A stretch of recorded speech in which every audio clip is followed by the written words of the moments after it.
What's going on, eaters and feeders? My name is Casey, and on my channel, I discuss business tips and tricks, startup hacks, entrepreneur mindset, and so much more based on my experience starting and growing Florida's highest rated meal prep company from nothing. So if you want to learn more about marketing, production, purchasing, sales, software, leadership, mindset, meditation, and everything in between, I invite you to subscribe and turn on those alert notifications so you don't miss out on any of my content. I produce videos weekly, I go live sporadically, and I don't want you missing out on any of it. If you've got an idea for an episode, let me know in the comments below. While you're down there, you're also going to want to make sure you check out the links in the show notes. Those links will give you access to so many more resources than I can fit into a YouTube video. I've got free calculators that teach you how to find all sorts of stuff that you can't see in your business.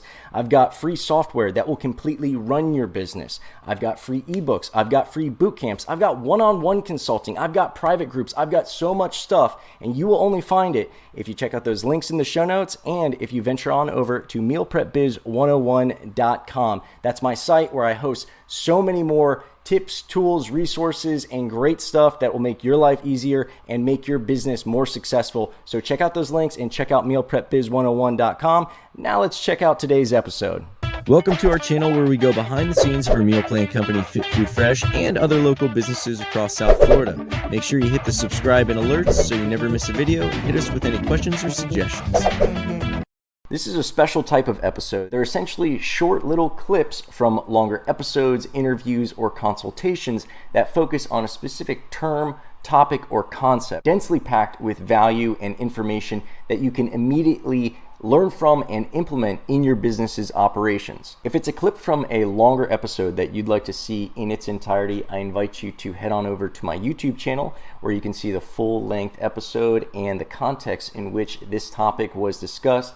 And if you'd like to book a one-on-one consultation with yours truly, I invite you to head on over to mealprepbiz101.com. Find my store. You'll be able to purchase and book a one-on-one consultation so that you and I can dive into your specific issues, ideas, and problems and see what we can come up with as far as solutions, information, and better arming you to move forward with your business operations. I guess because it's a service that we offer to clients that we can't walk in because our license don't allow walk-ins.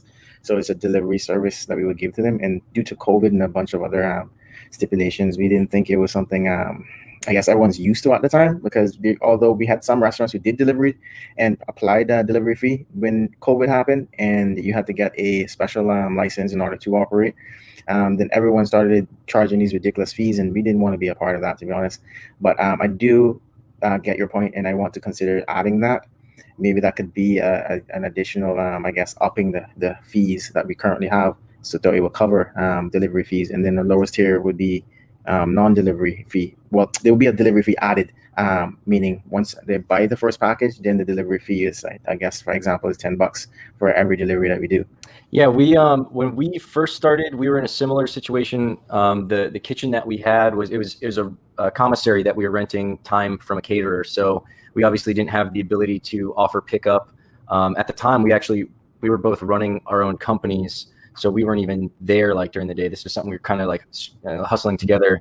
Yeah, that's the same thing. Like I work for another company as a compliance officer, and it's not as easy as I want it to be, especially when it's doable. But I wish I had a little bit more time. It's tough, or a body double to do it for you. Yeah.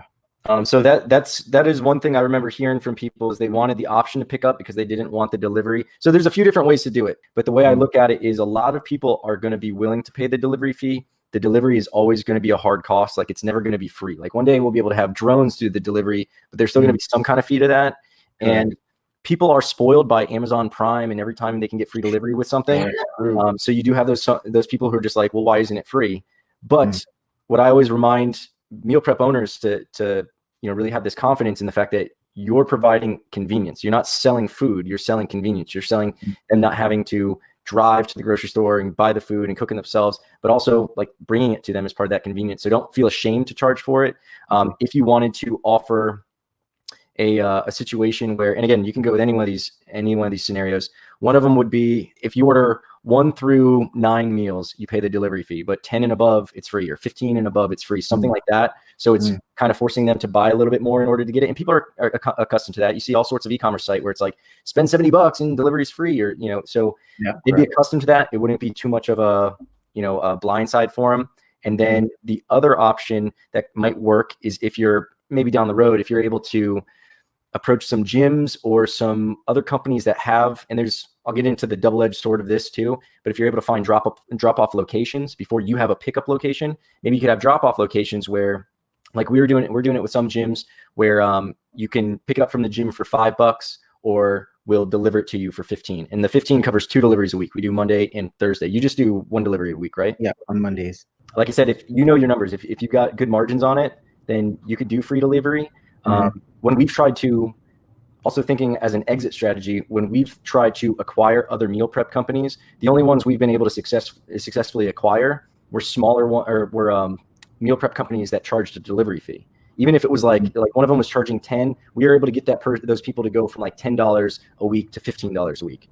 They were okay with that. Fortunately, they were also going from a service that they were like paper bags they were delivering in. And it was like, so when we had, the cooler bags, they saw the extra value, but there was another company, and I'm still friends with the guy to this day. I was just talking to him yesterday, actually. And I was telling him about, I was like, you charging delivery yet? And he's like, we're trying.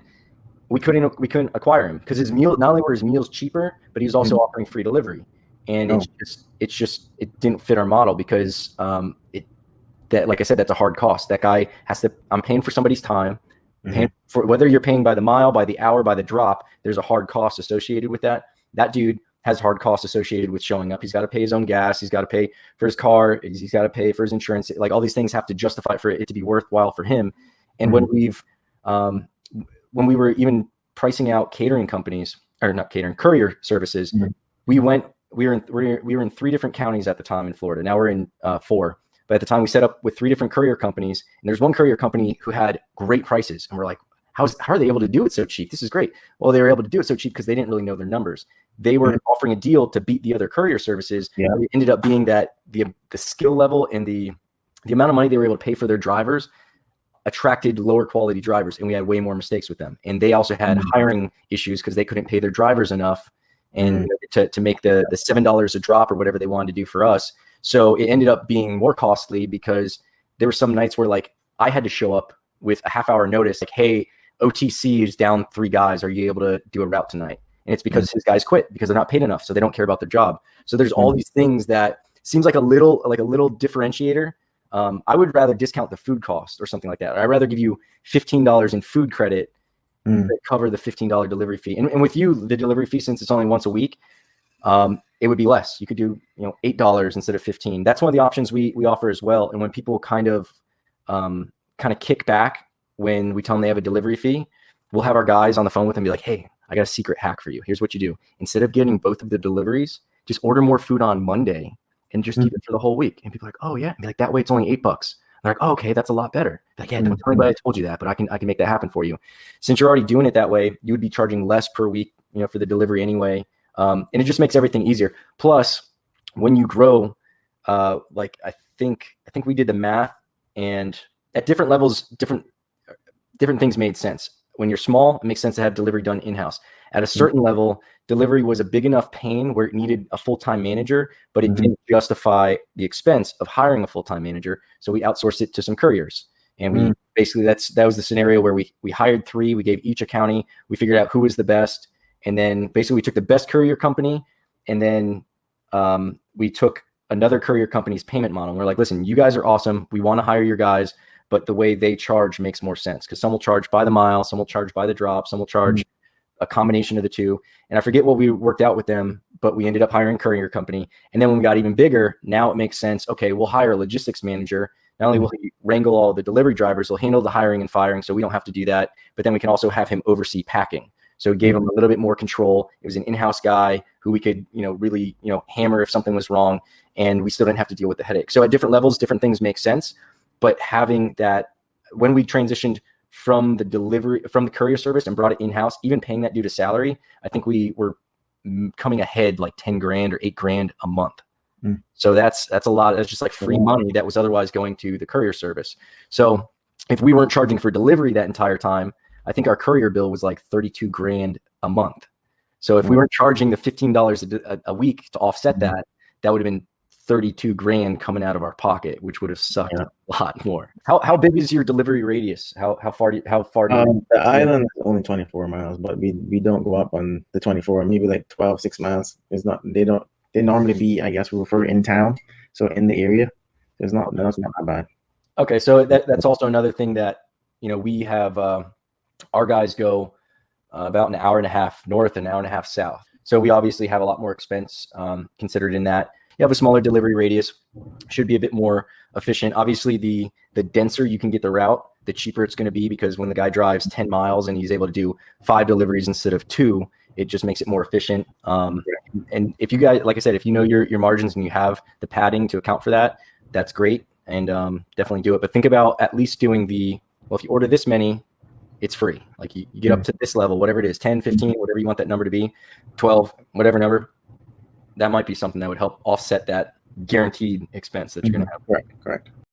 Well, that's going to wrap it up for this episode. Again, I want to stress that you need to be subscribed to both the YouTube and the podcast. So make sure you're doing that so you get the most out of the content that I'm producing. You're also going to want to make sure that you're checking out those show notes. They're going to have links to more resources, freebies, goodies, all sorts of fun stuff like that. And of course, mealprepbiz101.com. Until my next episode, I look forward to helping you grow as a business, as an entrepreneur, and as an individual.